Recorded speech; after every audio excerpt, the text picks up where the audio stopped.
Right, I am here with the IGL of ATK, MisteM. ATK have obviously been competing in North America since about September last year, so they've kind of got a bit of a foothold in the region now, starting to develop and grow themselves. And Gareth, we're just going to jump straight into the conversation, talk about where you're at right now, and then sort of circle back to the beginning and we can make our way forward to the present once again. So, based on your recent results, it kind of feels like you guys are actually, you've turned a bit of a corner. It feels like you're starting to beat the teams that you're supposed to. You're starting to compete against higher level teams as well. You're not just a team that's like got potential or you've shown glimpses. You're actually starting to like consistently perform at a higher level. Do you guys, are you starting to feel that as well now? Yeah, I definitely think like most of it came down to stability. We were constantly going into like a whole bunch of other roster changes and things like that. And I think what's really helped us is bringing Swish into the lineup as well as like Bowden. Both of them have like really big voices in the team. And one of the things that we suffered from a lot was people not having that voice. It was mainly just me and Spray talking, for example. So these two guys that we brought in really bring in a lot of like the vocalness and they really bring in like motivation and stuff. And it's really nice to have that like young blood in the team that just makes you motivated and like you can definitely see the results. Everything's just clicking. There's no like role clashes, nothing. So you can definitely feel like there's an improvement going on. Okay, so a large factor is the experience. I mean, firepower wasn't a huge issue in the past, I would say. It was just about trying to make things work. I mean, obviously, you went through the torrid time with no AWPer. It feels like, Bowden, as you say, he's plugged that hole fantastically and he's bringing a lot of ideas. It's really nice to have an AWPer who's vocal, tells you what he wants or how he wants to approach certain maps or certain rounds or different scenarios. Obviously, too many chefs in the kitchen can spoil the broth, but yeah, it sounds like you guys have a pretty good balance going now. Yeah, I like Bowden brings like a lot of ideas from like the European scene, Yeah. and he's like as I said, he's a very vocal person. He's not really one to just sit to not do anything. Like I'm never like one to tell him to hold an angle. He always just says, "I want to do this, I want to do that. This is what I want to bring," and he's like kind of like a second voice in the team. So if I'm like struggling with calling or if he has a read, he just says it, and like I have full faith in whatever he says. Like I'll listen to him and things like that. Okay, that's very cool. So let's circle the conversation back now to day one. Obviously, when you guys went abroad, Slowy had already departed the team before you guys traveled to North America, which left a huge hole in the team. I mean, Slowy not only was he the star player, he was the AWPer. He fulfilled that role, and also he was one of the positive players who used to uplift the spirits in the team, always keeping everybody in good, in good spirits and keeping everybody in a positive mindset. I know he really brings that to a team, that mentality. So I think you guys probably lost quite a lot when Slowy left the team, and it was a really difficult hole for you to guys to try and plug. Once you actually got to North America, it probably set you back quite a few steps. I mean, obviously you got MisteM into the team, which is a fantastic, really strong rifler. But then you tried to play around. Blaze was AWPing, MisteM was AWPing. So let's actually talk a little bit about it once you arrived there and MisteM joined the team. I mean, immediately that role deficiency must have played a big part in why you guys struggled to find your footing. I think like the role, I would say when we first came, we were in advanced, and the main goal was to just get to premier. And we didn't really mind the roles at that point. When it was just like our raw aim and like us just playing off of each other will be able to get us there. Like we should be able to beat those teams in advance. I think in the long term, we all knew in the back of our minds that not having an actual AWPer was going to be a problem. And it's not that MOTM was bad at it or anything. In its previous teams, before Cloud9 and ATK and all of that, when he was playing for Singularity and other teams like that, he was the AWPer for the team. So he did have some experience in that role, but he just brings more as a rifler. He brings a better mood. He brings better like communication, and he just does so much as a rifle. Like he's willing to sacrifice himself. Mm. So when we were able to get like uh past that point, and he was able to like be on the rifle, it was like a completely different team. Okay, so he added a lot more value as a rifler compared to an Yeah. AWPer, kind of sacrificed a lot of the things that made him the player that he is by having to pick up the AWP, and that compromise isn't always a great thing to, put a player in that position. So, okay, let's talk about it now. So Blaze, in the end, he comes back to South Africa, and you guys I don't want to say start at square one again, but now you're shifting all the roles around because you bring, was it Cyrix into the roster before Minus? I can't remember what the order was, but you're looking for a new fifth, and you decide to hunt for an AWPer as well. And both of those players were very inexperienced, so you kind of have to teach them the ropes once again, try and bring them up to speed, bring them into the system, and it feels like that's still an arduous process. I don't think you guys really made much progress in the roster with those two. How did you feel about that part of the that duration of the team? Yeah, I think for me, like I view things pretty differently, and it can come harshly to a lot of people. But pretty much like coming from a South African point of view, coming overseas, not many people get this opportunity. And I'm one that like likes to grind and like do hard work and watch the demos, do the deathmatch and things like that. So when Blaze left, I didn't really understand it because I would say like I understand it to like a certain point because the thing was in our team we didn't really have that fun factor. Like there was a very big difference playing with MOTM and Flowey, for example, because Mm. Flowey, as you said, brought that very fun vibes and things like that. And it's not MOTM's fault or anything like that, but we all came overseas really hyped and things, but the environment was very serious. I was constantly saying, you guys need to do this, you guys need to do that, and I just kind of seemed like the bad guy type thing. But for me, my mentality is I just want to win. I want to make sure that we're like able to do everything that we can. So when Blaze departed, it was I mean, I still like Blaze as like a person and things like that, but like I just didn't see eye to eye to him when it came in like the team because he's a person that doesn't the less CS that he plays, the better he plays. And I just don't have that vision. I just don't see how that's an actual thing, like I'm a person that just likes to play as much as possible. Moving to like Cyrix and Minus, I think Minus had like a lot of potential as a person, but in the end, again, we just didn't really see things like together as a team. And then he just got a better offer. He wanted to go join August with like the Daps and Swisher and things like that. And then when it came to Cyrex, it was just mainly like inexperience. We were like doing practice and like we were grinding 3 hours of theory a day, and then he's forgetting nades or he's forgetting a smoke and these officials, and it's just so like mentally straining that at the level that we want to play, you can't be missing smokes or flashes or forgetting strats or things like that because it got to a point where I was throwing all of his grenades. Like I Sure. would go out of spawn, I would throw my grenades, and I'll throw his grenades, and I'll throw his flashes, and I'll boost him here, then I'll do this, and I just knew his entire role as well as mine. So I had to like make sure that I just knew like everything, and it just got to that point. It's like that can't happen if we're gonna progress to be one of the best teams in North America. Like this needs to like stop, and that was just pretty much it. Those were like the main factors to why those people either got kicked or they wanted to leave. Yeah, I mean that must have hindered you guys massively, having to try and you do so much to allow him to fulfill his role. You're never going to actually, like you say, be successful when you're taking on so much responsibility. And one of your key players, the AWPer, isn't actually able to fulfill his role to the maximum potential. So it kind of feels like, yeah, it was a lack of experience type of thing. I know that he's super young as well. I think we was only like, what, 16 or 17 when he joined the Yep. team. So, it's not only like an experience thing in game, but it's even just a maturity thing where he needs to find his footing as a person and know how to deal with even just clashes between humans, social issues, and all those things outside of the game. So, I mean, it kind of just felt like it wasn't really meant to work. I guess Minus, like you say, maybe there was more potential there, but he decided to depart the team after a very short duration of time. I remember thinking like, wow, that didn't last very long. And he jumped ship, and actually, I guess with Swisher coming back, it wasn't actually the best decision for his career in the end. But anyway, it worked out well for you guys. So Yep. after you go through this period now with Minus and Cyrix. Vilge, obviously previously Mango.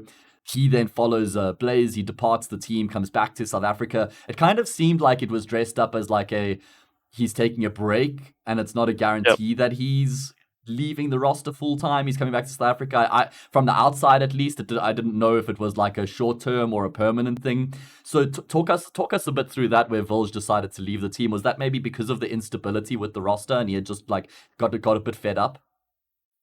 Yeah, I think I just want to say, like, firstly, I think not a lot of people can do what myself and Reese do. Yes. I would say for like the Americans, MATM and Swisher, like they can just fly home and it's a short flight. Yeah.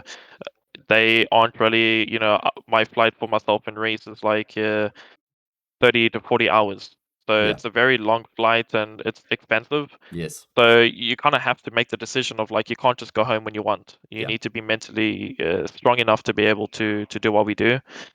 Regarding Vuljan, I guess I kind of played a part of it, the instability, but he is someone that really thrives in fitness. If you like follow him on the social medias and things like that, he's very involved in gymming and Yep. being mentally. He's pretty much, if his mental's healthy, everything else is healthy, physically, in the game or anything like Mm. that. When it came to like the house, I think a lot of it came down to us not like really having a player break. Like we had a player break in December and we couldn't go home. Firstly, because that's when there was like a new COVID strain or something like that, and we didn't really want to go to South Africa and then get COVID somehow, and then we couldn't go back to Mexico. Mm. So it was just a risk in which we said, okay, you know what, we won't spend Christmas with our family, New Year's, or anything Wow. like that. So I guess mentally, that was pretty straining for him, as well as we weren't really doing much exercise because when we first moved to Mexico, we were in a hotel which had a gym, but it wasn't anything fantastic. It had your treadmills, it had some weights and things like that. But as soon as we moved to the house, I would say one of the challenges is that we are in Mexico, so Spanish is the main language, so you can't really just like um, go to the gym and things and say, okay, can you help me with this? Because then you have to get your translator out and things like that, and it's a whole hassle. So personally, like I understand his decision of like leaving, and it was at a point which it was kind of like a break, but we didn't want to take that risk of Yeah. like myself and Reese and like Spray Spoke and MOTM, and we were just like, okay, it's probably better that he just goes home. Like he is young, he just needs to go home. And when he's actually home, he's going to see how happy he is. There's no way in which we could think that he's going to come back to Mexico. Mm. Yeah. He's just going to be so happy at home. And we just said, you know what, we just need to let him be. He needs to mentally get to that point where he's happy, and we can find someone else that's going to fill in his shoes and things like that. So yeah, Okay. It kind of feels like there's a bit of a contrast there between Blaze leaving the team and Vilge, whereas Blaze, it was like he couldn't really, for him, the way you guys were approaching the game and trying to be successful didn't really align with how he wanted to, what his vision was and how he wanted to approach the game. Probably a bit of homesickness as well, but with Vilge, yep, it seemed like it was more just, uncomfortable environment. As you say, he's still young, and he probably wasn't feeling like he could perform the functions he wanted to, like you say, in terms of the fitness, and then that would have affected his mental and his in-game as well. I think you guys definitely made the right decision by not just putting the roster on ice and then waiting for him to see if he might come back or not. Like the opportunity that you guys have is like a once in a lifetime, and you need to make sure that you like capitalize on the fact that you're there and you carry on moving forward, right? Very difficult yep, for both of those players. I mean, obviously you can't really blame them for their choices. I think the project is never going to work if you don't have somebody who is also 100% committed and genuinely wants to be there.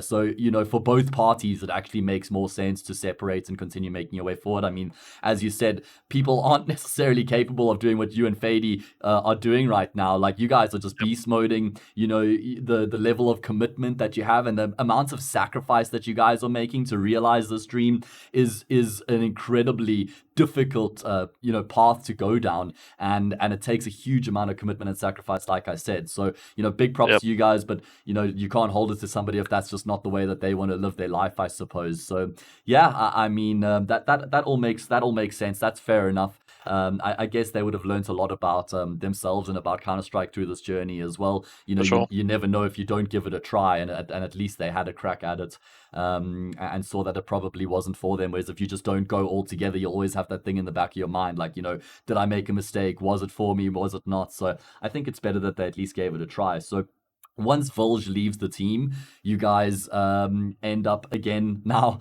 having to make changes. Obviously, Cyrex isn't in the roster as well, so now you've just got yourself, Fady, and MisteM. There's 2 spots in the roster. And it's like, damn, now are we back at square one once again? We need to Yep, start finding some stability, trying to make some progress. It's probably quite frustrating for you guys as well that you haven't really been able to find that base to try and grow from. And now you look abroad, right? Like you've looked in America. Obviously, the pool that you have to choose from is massively depleted with Valorant. A lot of players have gone across there. Young players are playing that. There's not as many people grinding Counter-Strike. I know like the FPL scene took a big hit. So you look to Europe, and you actually, you get some pretty sick names. You bring Truth and Bodenmaster across. Now, obviously, Truth had played for Apex before, a well-respected Norwegian team. They had done pretty well. And then you bring Boden as well, who played in Little Mix. He played alongside, Svedgehead, who's playing in that Eyeballers roster now with Flusher and JW, I believe. He played alongside Kriaz for a very short time in that team. Isaac, who's now in Gamer Legion. You've got Quicks as well, who's a well. So I'm just, the point is, these guys had quite a bit of experience. They're not no-namers. They're experienced. They're older guys. 20 mid-20s or whatever it might be, which means they know how to handle life situations and they know what they want as well. So talk us through how you managed to, first of all, find Truth and Boden and then convince them to come across to join the project in North America. Yeah, for me, I didn't really have too much involvement in picking the players. It was mainly just Spray. He had mainly a lot of the connections and MOTM. They kind of just dealt with the roster changes. At that point for me, we just didn't want to go through another process of getting a roster change because someone doesn't know grenades or someone is not mentally ready. We needed to pick people that are, the reason why we have roster changes is because they've joined a better team or ultimately personalities clash. Those are the only factors in which we had that if we have a roster change, that can be it. It can't be a stupid excuse again. So regarding those players, it mainly just came down to Spray. I think Spray coached Truth back in when he was coaching European teams. Okay. So him and Truth knew each other, and then Bowden put out a tweet or something like that where he just said, "I'm looking for a team. I'm willing to travel anywhere," or anything like that. And Truth and Bowden knew each other, so it just came down to communication, and they were interested. But before that, we were speaking to a lot of people. It wasn't just them that we were interested in. I'm glad that we got them, but there were other bigger names that we would want, but it was just are they willing to come to North America? We were speaking to Chiquino, Wow. he was in Fnatic, but he was benched at that time. Cajun B, a lot of the bigger names, Wow. they were interested, but it was just do we really want to go to North America? So there were other people, Kriaz as well from Finest, and yeah, just there's a whole lot of European players that we were speaking to, but it was just why would they want to leave Europe for North America? So yeah, there were a lot of choices, but I'm really happy we are on the path that we are with the people that we have. Yeah, I think it's really important that you did, as you mentioned, find players who were willing to move overseas, and it wasn't a questionable thing. Otherwise, once they get there, 3-4 months down the line, it's nah, this actually isn't working out for me. I want to go back to Europe. Boom, back to square one once again. And you have to start Yep. from the ground up. So I think that was really important to make sure that you found players who were committed to the cause. So you bring Bodenmaster and Truth to the team, and it kind of feels like there's an immediate upward turn in the roster. Like you mentioned, Boden brings an extra voice. I mean, Truth didn't stay for incredibly long, but there definitely was still an elevation in your guys' level and gameplay. Both of them play some important roles in, taking you to the next level from the outside at least. So, was their impact felt immediately once they joined the team? Yeah, I definitely felt the first practice that we had, I don't even remember who it was against, scrimming, but there was a big improvement. I was just talking, and in previous teams, I was constantly micromanaging. Okay, you need to do this, you need to do that. Okay, smoke here, smoke this. And then when I played, it's Boden's okay, I'm going to smoke this. Truth's I'm going to flash this. And I'm just what the heck's going on? I'm not used to this. And you could feel that there was a difference as well, mentality as well.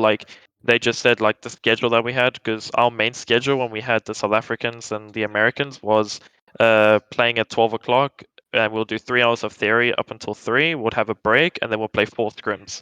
And they just said, okay, we're not going to get the most out of the practice because people are going to be drained. You can't sit in front of a computer for 3 hours and expect people to give out the best ideas. So they gave me a better schedule. They said, okay, some of us can't work like this. So Yeah. it came down to an agreement type thing, and they just opened up my eyes. And they weren't people that were super stubborn. They would speak to us like normal people. There wasn't any personality clashes or anything. People doing what they need to around the house, but you just felt an improvement. I don't know how to explain it. You can Yeah. just feel it. That's just how it was. And it also didn't feel like they were above you or bigger than the team, or they didn't come in and they were nah, I'm going to tell you how it is. I come from Europe. This is what we're going to do. They were happy to work with you and find a compromise and a happy medium to make sure that everybody felt comfortable. I think that's really cool. I mean, you guys obviously competed at, and we'll talk a little bit more about the events after we make our way through the rosters. But so Truth, you competed at Fragadelphia with you guys. He played in the PGL Major Antwerp Open qualifier where you guys nearly reached the RMR, and then he even plays the first few matches in the ESL Challenger League in the early stages of the season, right? So I believe there was like some health issues, or like I can't remember. I remember seeing somewhere, I think it was like he had some health issues or something like that. And obviously, you don't have to go into detail out of respect for the lad, but he ends up actually departing the team. Again, I didn't know from the outside whether it was a short term thing or whether it was a long term thing, but he ends up taking a break from the team, and you guys kind of end up having to use Spray for a few games from Israel. You use like J Dubs as a stand-in. He helps you out a bit. There's a couple other players who just stand in. So can you talk us through that a little bit when Truth departs the team, and now you're not back at square one, but it kind of feels like you do take a step backwards? Yeah, for me, it was like pretty sad that Truth left. Like I understand his situation. Regarding like the sickness and things, we traveled to Philadelphia and then we all got COVID from there. So when we came back to Mexico, we all had COVID. So that was like the first point to where we started seeing like the trajectory of the team going down, because we had to start canceling some scrims, canceling some pracs because people were sick. And when we started playing that first RMR versus complexity and things like that, like everyone had COVID, so we're not playing to like Wow, 100%. you nearly beat them. Um, yeah, so like Fady, he was the first one to have COVID, and when we played complexity, like this guy was even willing to tell Spray like I can't play. Like he was sick. You could tell Reese was like a walking zombie. But he was just so mentally strong, and I admire Reese that he actually played that game. And it wasn't if he was playing bad; he was doing his job. And as you said, we nearly beat them. So yeah, it sucks because it was like an uncontrollable that everyone got sick. And then pretty much once we started recovering from COVID, we were all happy, like okay, we can start practicing again. Boom, someone gets like a virus. So Eric Mm. started off with like a virus, some I don't know, stomach virus or Is something Eric like that. Truth? Yeah. So Eric's Okay. truth, he had like some stomach virus, and then I'm like his roommate, like we share rooms and things, and then I got the stomach virus, Oh, jeez. and pretty much like it just got to a point where we went to the doctor, and then the doctor gave the wrong meds, and that just stuffed up his entire like system again. And yeah, mentally he just it can affect you. You're not close to home, you're not with anyone you're comfortable with, and you're like super sick. So he just decided to go home, and like you can't blame him. Yeah. There's so many things that just went on from COVID for like an entire month. People were just sick, you couldn't practice, and that was just like honestly so degrading and demotivating. You couldn't do anything, and like biggest tournaments were going on, like the RMR, and it would have been sick to go like to Europe and things, but that just can't happen because you're sick. So Yeah, I yeah, mean, and for anyone who doesn't know as well, like your gut and your stomach actually plays a huge role in your body's health and even just your mental health. You got like all that gut bacteria, which is like really healthy bacteria, and if you're getting illness and sickness, like all of that is dying and it's not actually able to perform the function. So you probably do get like mentally drained and you're not able to see the vision that you sort of saw before. So I guess that definitely makes sense, and that's super unfortunate that that's what actually got in the way of your guys' success. That must have been a difficult pill for you and for him to swallow. yeah, for sure.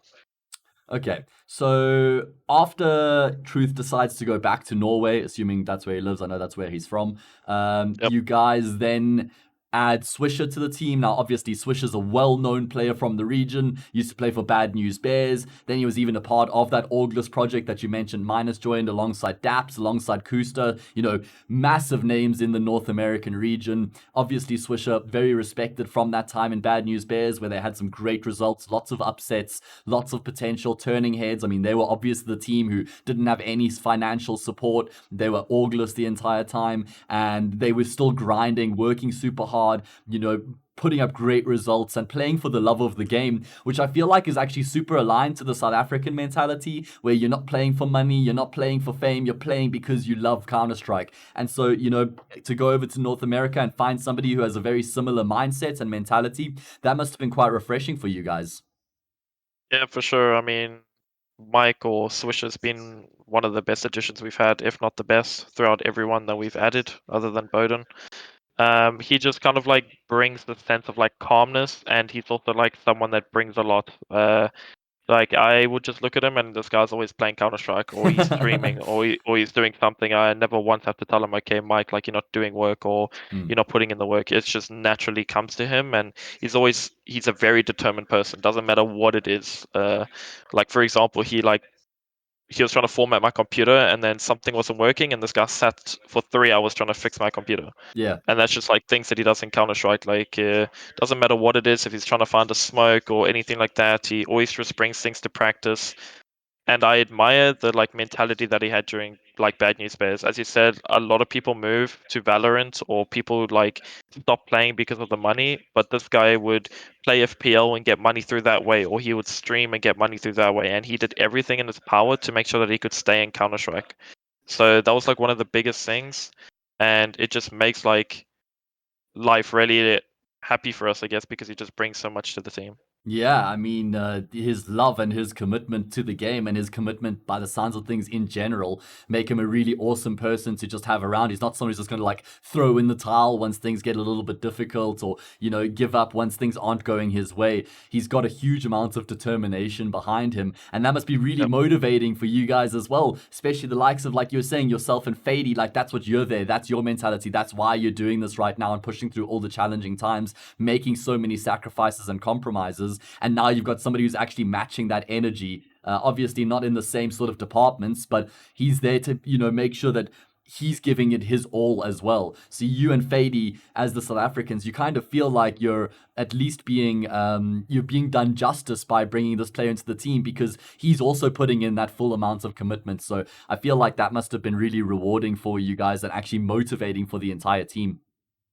He's also like a really skilled player, in a sense. Like myself and Reese are like the anchor players for the team now. You know, like the South Africans always at the bottom of the scoreboard or something like that, and it's like the Americans and then Bowden are like all the star players, but they just make our life easy. You know, they rely on us, and we can rely on them and talk to them about anything. Like it's just such a nice environment right now, and it's so motivating because it was mentally straining with all the roster changes. You know, it was like I'm gonna be here in Mexico, but I can never ever get to a point where like I start seeing results. And like for the first time, we're actually seeing results, and it's so refreshing, and it's like motivating to constantly see us improving. Yeah, absolutely. I mean, finally, you've got some stability in the roster now. Yeah, It's not like there's any question marks. It's not like there's somebody who's wanting to go home. Everybody now is fully committed to the project. Everybody's all in, and you guys can now actually really move forward as a unit and actually start to build these blocks underneath you to, become genuine contenders in the North American region, and not just a team, like I said, who there's some pieces to get excited about, or you see the glimpses every now and again, or you come close to beating teams but you never really get across. Now it's like, nah, now you got that win over Godsend. You're actually consistently starting to compete against the high level teams in the region, and you're beating yeah. all the teams that you should be beating, or teams that either you're on par with or below you. You're 2-0ing them. It must feel really good in that regard to have that stability after so many different changes. Yeah, we kind of like look at ourselves as like being on the same level as Complexity or Godsent, and people might think that we're stupid for it. But even though the results don't feel it, like within the team, you should always have like that expectation of yourself, like who are you on par with, Yeah. and things like that. And there's days in which we beat Pain, there's days in which we beat Godsent, there's days in which we beat Complexity or anything like that. And it's nice to actually have that feeling now, whereas before it was like, oh, we're playing Complexity, well, we lose. That's kind of like what the mentality was before, Yeah. because we didn't have we could never get our map pool like to a good position because it's constantly resetting, or we could never get to the smaller details of the mistakes that we need to fix. Yeah. So now that we're actually here and we're playing these teams, it's like, oh well, the mistake is okay, there was a missmoke here, or there was a flash here, whereas before, like, it's, yeah, our entire default was just bad.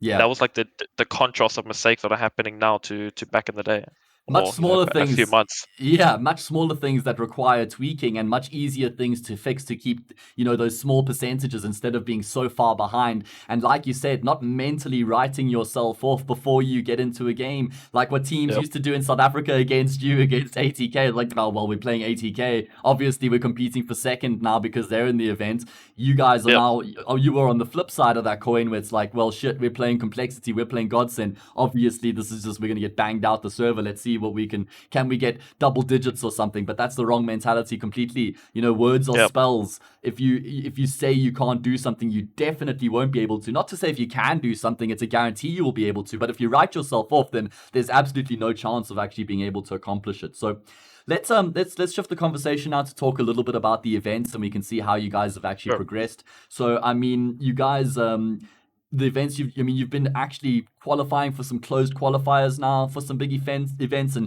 you remember Bravado took them like 9 months to qualify from their first closed qualifier for an actual event itself. I know that you guys qualified for the ESL Challenger Valencia closed qualifier and the IEM Dallas closed qualifier.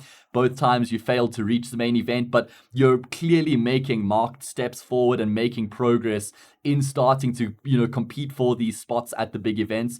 Whereas before maybe you weren't even really getting to that point. So is that something that you guys have noticed as well, that you're making deeper runs and you're getting closer to the big stage? Yeah, for sure. I mean, we're getting to that point where we actually want to, like, our goal isn't okay, let's make the close qualifier. Like, we are either getting invited to the close qualifier, which in a sense is because of like ESL rankings or anything like that. So that's already improvement. Or like our goal is just pretty much getting to the main event, because getting to the close qualifier should be an automatic run for us. So yeah, it just came down to like a shift of goals. And it's like it's good to see the progress. And as I said, it now just comes down to the small mistakes. And the reason why we're losing to like the better teams is because they've been a team longer than us, so they adapting, or we don't have like an adaptation to their adaptation, or we don't have Mm, a reaction to their reaction or anything like that. But now that we've been a team for at least, I'm not too sure how long now, like a month, maybe a month and a half to 2 months now, yeah. there's a very like big difference uh, in these 2 months throughout the entire like 3-4 months that I had with any other roster. There's a Yeah. very big improvement in like the smaller steps, the smaller details, for us to actually beat the higher ranking teams. I mean, it's quite crazy. Like you say, Swisher only joined like sometime in April. It's like you guys have only been Yep, a team for 2 months. And obviously, with all the instability before that, it's difficult to get a platform. So, I mean, that's actually pretty crazy that you guys have had as much marked progress as you have in that short span yep, of time. And I think that's a great indication of like how much potential you guys still have and how much you can still grow. Like, imagine once you've got to 6 months and you have tweaked all those really small things and you've built that depth to your game where it's like you have all the reactions, you have all the adaptations, you know your team super well in your own system, so you're able to really play to your strengths. Whereas maybe now you're still, testing the waters a little bit to see exactly what your full identity is going to be. So I think that's very exciting. I mean, you guys have won 3 cash cups. You placed second in a cash cup as well. Must be nice to just be bringing in a bit of extra cash for yourselves and the org, or I don't know what the split is, but I mean, I'm sure it's helping support you guys. Stay yep, stay abroad, and these are the places where you're beating, the gaming gladiators and some of the lower tier teams and teams that maybe you used to even struggle against. Now you're consistently like, these are our games, these are our wins. You've won your past like 5 or 6 best of threes 2-0. But I guess those cash cups are a nice way for you to get some official experience and bring in some extra money, like I said. yeah. I think the cash cups is obviously good for money and experience, but what I really like about it is it just gives us confidence. One of the things that we suffered from a lot was confidence.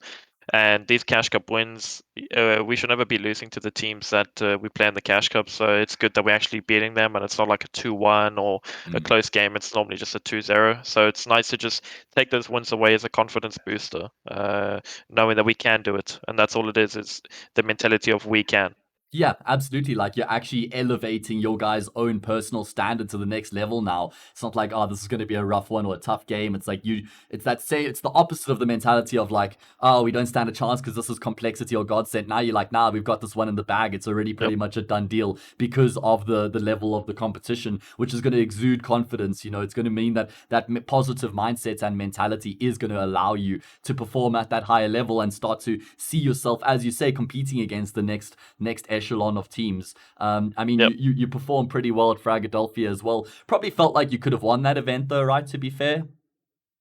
Yeah, that event was we lost to Apex Rebels. Yes. Firstly, we lost to Team One, like our opening game, and I mean, I haven't personally played a LAN in like 2 years. So it was kind of Mm. like a little bit of pressure, I would say, and maybe the other guys as well.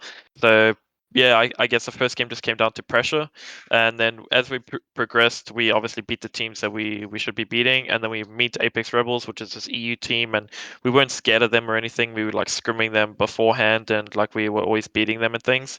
But as soon as it came down to like the maps, the map veto was actually the reason why we lost the game, I would say. It just came down to like playing Overpass and Nuke, which at that time Overpass was a decent map for us, and then I think we picked like Nuke or something like that, and Bowden hasn't played Nuke in like 2 years. Ah, So shit. like we jumped into like I don't know like the deep end of like that, and we just didn't think properly, and we just lost because of the map difference. If we picked like an Inferno, Mirage, Dust, like our Hmm. comfortable picks instead of like overthinking in our heads, it probably would have gone to 3 maps, or we would have 2-0'd them. Okay. Yeah, I mean, that is unfortunate, but I guess a mistake that you can learn from going forward. And as you Yep. say, the LAN jitters would have probably been a factor in that playoff game, make or break. Obviously, with ATK, you guys didn't even get to experience one LAN. So I guess your last LAN event would have been like Rage with alongside James in Sinister 5 in Yep. 2019, right? Exactly. So actually Exactly. over 2 years. 2.5 years type of thing since you had competed on at a LAN, and not only then you were a vastly different player at that point, Yep. still finding your identity, and now you're like this really big IGL, and you know the game. You've got a very different grip on the game. Okay, so those are sort of the events I wanted to highlight in terms of what you've competed in so far and what you've been able to accomplish in terms of reaching the closed qualifiers and getting steps closer to the main event. Upcoming, this probably is the biggest and most exciting prospect for you guys, is that you've made it to the playoffs now of the ESL Challenger League Season 41 in North America, and there's a chance for you to qualify for ESL Pro League, right? Like that, there's one spot, right? One spot Yep. at ESL Pro League, and the names in the bracket are teams that you are capable of beating. So is the team just like, is that what the sole focus is on right now? Yeah, I mean the goal is to win. It's as simple as that. Anything else, we should just be unhappy with. I would say, like, not even disappointed. We should just be unhappy. Like we've been grinding so hard for this, and I would say that we deserve the spot. We deserve to start showing ourselves in the European scene. People work really hard. People, at least myself and Reese and Bowden, are away from our families like all the time, at least 6 months now. Yeah. So it would be nice to get that recognition for all of our hard work actually going towards something. So I would say this is pretty much like the biggest tournament that we've played with this roster, and it's really important that we actually win it. Yeah, I'm looking at the names here. I feel like the names that are going to be the two names that sort of stand out are the EG Cophead DM team and Pain as well. Those are probably going to be your two biggest contenders, but absolutely teams that you have beaten and you can beat. So it's not like there's a complexity or a liquid or imperial or something like that where it's like, okay, we're going to be the massive underdogs and it's going to take a huge result for us to be able to overcome that team. Man, these are teams like that you can soberly look at and say, yeah, we have the potential to beat these guys and claim that spot. And when we spoke about how you guys you see yourselves now, and you speak about the level of competition, how you see yourselves contenders at the top level, like you guys should be backing yourselves to qualify for ESL Pro League from here. Like you say, it's not just like I would be disappointed. Like no, that's the only acceptable result at this point. And I'm glad to hear you say that. And I absolutely have faith in you guys to make it. And that's going to be starting tomorrow, right? If I'm not All right. mistaken. Yep. Yep. Okay. Well, we'll certainly be watching with a keen eye. I'm going to be releasing this video a little bit later, so hopefully people can get an update on your guys' progress before you play those games, and you know that the whole of South Africa will always be behind you guys. You got South Africa, Sweden, Israel, and a couple of Yeah, we got everything. Americans as well. You got the full globe around you guys supporting you guys, which I'm sure is really Yep. nice. Okay, so that's the ESL Challenger story and going into Pro League. Let's just shift it to a few last topics here that I wanted to talk about. Let's talk about you individually, Gaz. I already sort of touched on it back in 2019. You were playing with Sinister 5. I'm sure Zero Chance imparted a huge amount of knowledge on you. I know you've always looked up to him as a mentor and a big reason as to why you've become the player you are. Obviously, in 2018, you worked with Energy under the likes of Black Poison, Kani, Flexi, Domster, biggest names in South African Counter-Strike. You've come a long way from being able to, as a sponge, sort of draw from those players. Obviously, a very challenging career as well for a number of reasons, but, you were put under a huge amount of pressure in that 2018 energy roster. It didn't crack you. It didn't break you. You were able to push through that. You saw your own vision. You always knew you wanted to be a leader in an IGL as well. I'll never forget those conversations that we had, even when you were in the infancy of your career. You always saw yourself developing into this role, and you've stayed true to that as well. Then you had your time throughout ATK where you started to actually own those reins and you started to have that responsibility, not like you had someone above you who was nurturing you. At that point, you actually start to grow those skills yourself. And now you're in the deep end, mate. Now you're overseas. Now you're competing against the big dogs who have done it. So talk a little bit about your own like character and development as a player in IGL. I think for me, it was always like it came down from my family. They always like taught me like leadership. I guess it comes from like the genes, if you want to call it that. Like Yes. naturally you just become a leader, and you kind of just gain a lot of characteristics and things like that. For me, I couldn't really just become an RGL. I had to learn from like people that were more experienced than me, and I would say like it started off with Black Poison and everyone that you said. They taught me a bit about the game that I didn't even think of, and then we switched to like the other energy with ADM, and that's where I learned like mostly a lot about the game. After like that, I learned a lot about the game. I started becoming like a mid-round caller. I was very like a vocal person, and then I switched to Zerachance, and he taught me a lot about like how to create synergy in the teamwork, how people can talk to each other, just naturally, just being a leader outside the game. Because it's all good being an IGL, but I just want to be like an IGL. I want to be like someone that people look up to as A like a leader. captain as well And as an yeah, IGL. pretty much, yeah. Like inside the game and outside, people that can talk to me about things in the game or just personal things that they need advice on. I just try and like be that person, like the rock that people can talk to or things like that. Regarding like my development as like an IGL, I would say it came a lot from Spray. He was very, very good in the beginning of ATK, teaching me everything about the game, setting up rounds, how to call against passive and aggressive, and things like that. And obviously, uh, calling when I was in ATK in South Africa, it allowed me to gain a lot of confidence in myself because I could see the results that we were getting. Obviously, we had a very firepower team, but it's not as if like we had the best players in the country, I would say, because we did play against like the Goliaths that had the massacres and the ADMs, or we played against Black Poison and things like that. People that might be better than us individually. So it was nice to know that we were beating those teams really convincingly. And then coming overseas, I pretty much say, have a lot of connections, if you want to call it that. I speak to people from Liquid or Astralis, specifically Blame F and things like that. And Mm. I just message them. And one of the best like advice that I can give to people that want to learn is just ask questions. It doesn't matter how dumb the question is. The way in which I learned to be a better person and a player is just asking questions. And I just learned so much through all of the people that I spoke to, and it's just good to like pick from there, and you just get different opinions. And it's not as if I wasn't putting in any work. I constantly like made sure that I watched demos because I don't want to be the reason that my team is losing. Like me being at the bottom of the scoreboard, I don't care if I'm 0-25, but I want to win the game, and I want to know that my teammates know that I'm a good IGL. That's what makes me feel good. If I call an insane round and my team's like, "That was an insane round, guys! Like really good job," then I'm like, "Okay, that makes me satisfied." Getting a 4K or an 8 or anything like that, I don't really care. Yeah. So for me, that's what like brings me satisfaction and happiness, and it just came down to hard work. I was constantly like going to bed 4, 5, 6 in the morning, watching demos, waking up early, watching more demos, doing deathmatch, as well as like learning about the game. I also made sure that like individually I was up there. So that was just me progressing throughout like my entire stages of IGLing. Yeah. Man, I love that so much. I love everything about what you just said, from drawing on knowledge from all of the people that you've played alongside and being able to take parts from them and things that work with you and things that gel and resonate with you, and sort of learning from them and adding it to your collection of knowledge from all those different players that you mentioned. You were able to get different, unique, individual qualities, characteristics, knowledge, information to create one huge pool that worked for you, right?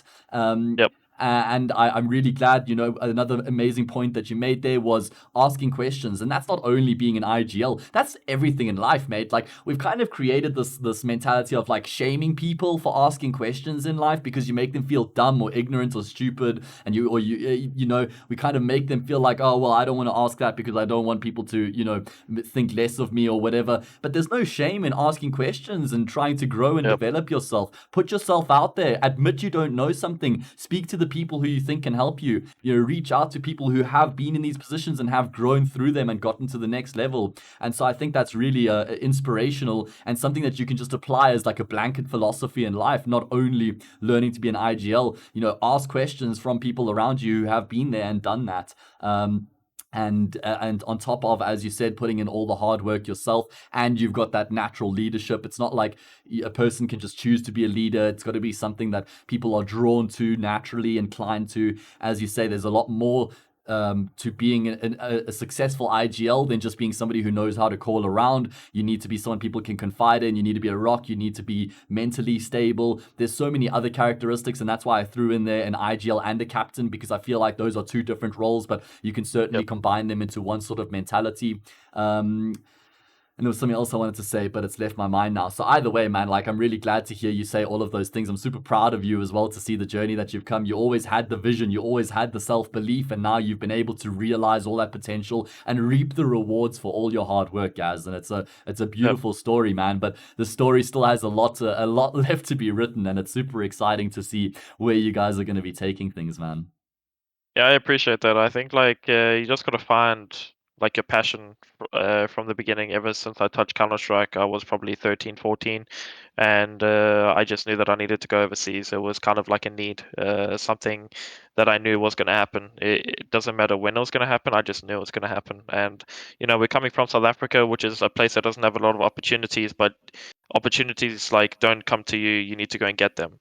So people can't just expect like them to go overseas. You just need to make sure that you can go out there and grab them. And yeah, I mean the reason why I spoke about like the asking questions is because I watched like a video of Kobe. I admire him a lot of what his hard work like in basketball, and he just said like there was one day in which he went up a place called Goat Mountain, which is not like an actual mountain, but there was a place in which he was surrounded by the Michael Jordan, Larry Bird. If people know basketball, it's like the greatest of all time people, and he just sat there that entire day and just asked questions about basketball, and he just improved his craft as much as possible. And I just took that personally, and I just like said, okay, I can do that in my game. Is my spraying bad? Is like my calling in this area bad? And things like that. And I just applied that to me, and I made sure that there was like no gaps in my own style of calling that people can abuse. And if they did, I went and Yeah. fixed that immediately. And people just need to take that like, even if you're not an RGL, like a player. Yeah, I mean, dude, like, exactly as you say, it's like a fucking cheat sheet, to be honest, because instead of having to learn all of these lessons yourself and have to take all the time that they took to get to the position they're at, you can kind of accelerate the process a little bit by Yep. actually taking away from things that they've learned. So that, for me, that's like acceleration. It's a bit of a way to jump the gun a little bit, get a head start, be able to draw on knowledge from those around you who have already walked that walk, they've already gone down that journey, and they've discovered how to be successful in those certain regards. To learn from those individuals is just going to be able to allow you to accelerate and get to that point a lot quicker, so that then you can start, growing from that point that you've reached. And obviously there's certain things you can draw from people until you've gotten enough from them, and then you take the next step forward and you reach out to, as you say, you find your next deficiency, and then you find somebody who can help you in that regard.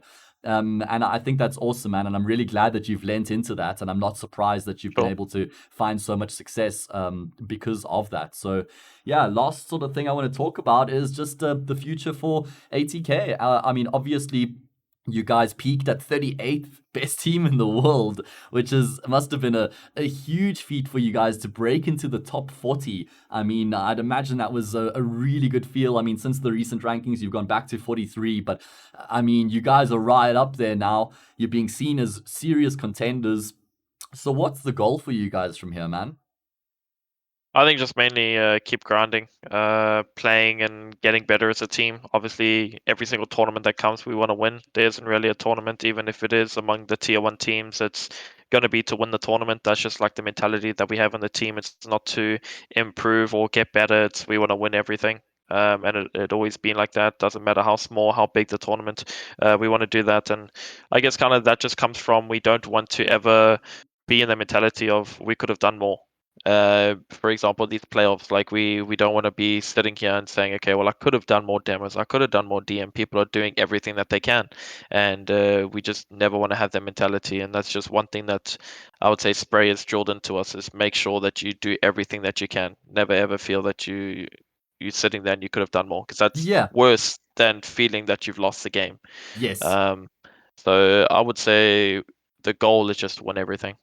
Win everything, keep grinding. Win I mean, everything. like you say, you don't want to leave anything out there because it's your own reason that you might have lost a game or a tournament or something. Rather be outplayed and beaten and know that you put absolutely everything into it that you could have and you still lost. Then at least you can accept that, grow from that, and take steps forward. But Gaz, what a wonderful conversation we've had, man. I mean, it's been a while since we've been able to hear your thoughts and, speak about a lot of these topics. Really glad that you were able to, put the time in and have a chat with me. I mean, it is what, like 3 a.m. there, so they're Yeah. not looking like the boys are tired, still out there all grinding. But Yeah. yeah, all the love, homie. Very awesome to see where you are from a personal point of view, but obviously as a South African scene, we're incredibly proud of you and we're super keen to see where you can take things. So yeah, all the best, brother. Thank you. I appreciate that. I just have like one thing to say, and it's Yes. pretty much to the South African community and maybe North America. We have player break coming up after playoffs, and if anyone like wants to message me on social media or anything like that, that they need help with their team, like I just like giving back. So I've already done it with a few South African teams, but if more people want to approach me as a team, then I'm more than like happy to just help them and give them some sort of direction, because it's for me again, like I just get satisfaction from helping people. I like it when people just improve, and that thank you for helping us means more than anything to me right now. Well, there we go. I mean, we spoke about it in the video. If you've been able to watch the whole thing, you would have heard how we spoke about how Gareth has done exactly that to get to where he is today. And now he's got that collection of knowledge. He's got that pool. Make sure you jump straight in and you get your assistance from Gareth himself and make sure you grow your team. That's all for now.